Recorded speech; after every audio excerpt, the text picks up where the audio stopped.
Nous rentrons dans une phase de combat. Chacun, à son niveau, doit se battre.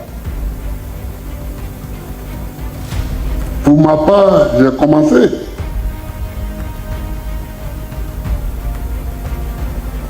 Je me bats intellectuellement et bientôt, ce sera physiquement en faisant le tour. Bonjour à tous et bienvenue sur ma chaîne. Aujourd'hui, nous allons parler d'un événement marquant dans le paysage politique ivoirien. Le 25 octobre 2024, Laurent Gbagbo, l'ancien président de la Côte d'Ivoire et actuel président du Parti des peuples africains de Côte d'Ivoire, a fait une déclaration importante sur la chaîne YouTube de son parti politique. Il a appelé à un réveil démocratique et a demandé à ses proches d'organiser des meetings sur tout le territoire ivoirien. Pourquoi ces déclarations sont-elles significatives? Quelles implications cela a-t-il pour le futur politique de la Côte d'Ivoire? Restez avec moi pour une analyse plus détaillée. Mais avant, je vous propose de regarder cet extrait de déclaration du président Laurent Gbagbo et revenons après pour un décryptage complet. J'ai déjà demandé à mon entourage de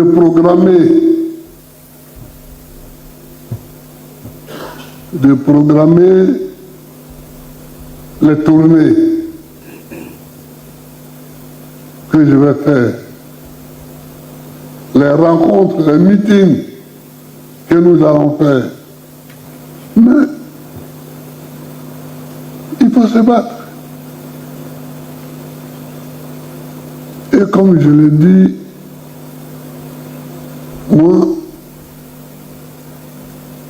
je suis dévoué corps et âme à la bataille. On n'a jamais fini de se battre.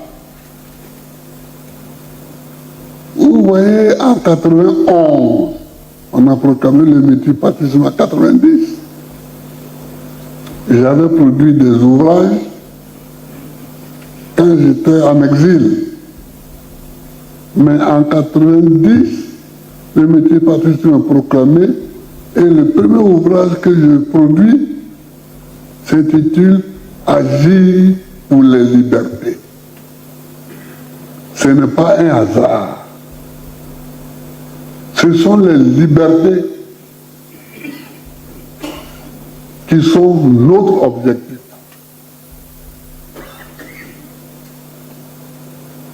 Ce sont les libertés qui sont notre objectif. Et tous ceux qui tuent les libertés sont nos adversaires.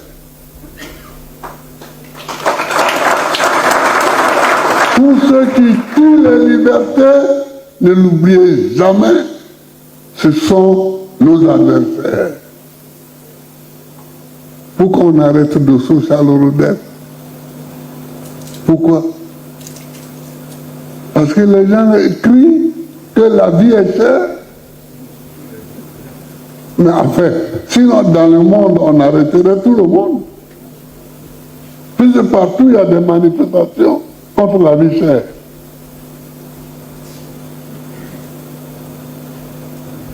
Il n'y a pas eu de casse, il n'y a pas eu de bagarre, il n'y a rien, c'était même un petit groupe. Ils disent on a faim. On a faim, ça amène en prison. On a faim. Le courant coûte cher. Laurent Gbagbo est une figure majeure centrale de la politique ivoirienne. Ancien président, il a dirigé le pays de 2000 à 2010. Gbagbo est connu pour sa volonté de promouvoir une Côte d'Ivoire souveraine, loin des influences extérieures, notamment celles de la France. Son mandat a été marqué par des tensions politiques, culminant avec la crise post-électorale de 2010-2011, où il a refusé de céder le pouvoir à Alassane Ouattara après sa défaite électorale. Cette crise a conduit à une guerre civile et à l'intervention des forces françaises, entraînant l'arrestation de Laurent Gbagbo. Après une longue période en exil, ou plus précisément à la Haye, tribunal de la CPI, Laurent Gbagbo est rentré en Côte d'Ivoire en 2021, accueilli par de nombreux partisans. Depuis lors, il s'est engagé dans un nouveau chapitre de sa carrière politique avec la création du PPACI. Là, c'était pour la mise en contexte, mais intéressons-nous à présent des déclarations du 25 octobre 2024. Dans sa déclaration postée le 25 octobre 2024, Gbagbo a clairement indiqué qu'il est temps de se battre pour la démocratie en Côte d'Ivoire. Il a déclaré que la sensibilisation des populations sur les enjeux démocratiques est essentielle et a appelé ses proches à organiser des meetings sur l'ensemble du territoire ivoirien. Ces mots résonnent comme un appel à l'action. Laurent Gbagbo veut mobiliser ses partisans et l'ensemble de la population autour des valeurs démocratiques.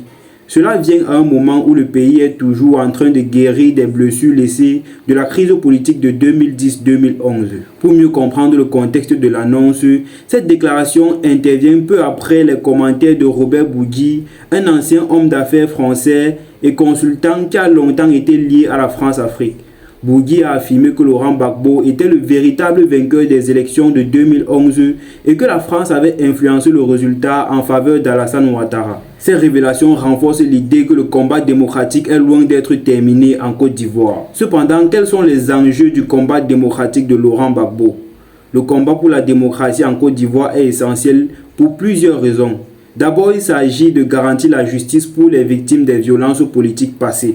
La réconciliation est cruciale pour une paix durable. Laurent Gbagbo appelle à une unité nationale, mais cela nécessite également que les différentes factions politiques reconnaissent leurs erreurs passées et travaillent ensemble pour un avenir commun. Ensuite, le combat démocratique implique une participation active des citoyens.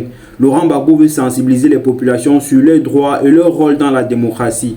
Cela pourrait renforcer la société civile et encourager un débat public sur les politiques en cours. En ce qui concerne les réactions à l'annonce de Laurent Gbagbo, les déclarations de Laurent Gbagbo ont suscité des réactions variées à travers le pays. Ses partisans accueillent avec enthousiasme son appel à l'action, tandis que d'autres restent sceptiques. Les supporters de Laurent Gbagbo voient en lui un symbole de résistance face aux ingérences extérieures et un défenseur des intérêts ivoiriens. Ils sont prêts à organiser des meetings et à s'engager dans des actions de sensibilisation. D'un autre côté, certains critiques estiment que Laurent Gbagbo pourrait raviver des tensions politiques. Ils craignent que son retour sur le devant de la scène politique ne complique davantage le paysage politique fragile de la Côte d'Ivoire. Cependant, quels sont les impacts de l'ancien président Laurent Gbagbo sur l'avenir politique de la Côte d'Ivoire? Laurent Gbagbo a toujours eu une influence significative sur la politique ivoirienne. Son retour et son engagement dans le combat démocratique pourraient changer la dynamique politique dans le pays. Laurent Gbagbo pourrait inspirer une nouvelle génération de leaders à s'engager pour la démocratie et à défendre les droits des citoyens. Son expérience et sa sagesse sont un atout précieux pour les jeunes politiciens. Cependant, pour que le combat démocratique soit fructueux, il sera crucial d'établir un dialogue inclusif entre toutes les parties prenantes. Cela comprend les partis politiques d'opposition, la société civile et le gouvernement actuel. En guise de conclusion pour cette grosse actualité, les récentes déclarations de Laurent Gbagbo marquent un moment important pour le combat démocratique en Côte d'Ivoire. Il appelle à une mobilisation des masses pour renforcer la démocratie et sensibiliser les populations sur ses droits. Alors que le pays continue de naviguer dans des eaux troubles de son passé, le leadership de Laurent Gbagbo pourrait offrir une voie vers une réconciliation durable et un avenir meilleur.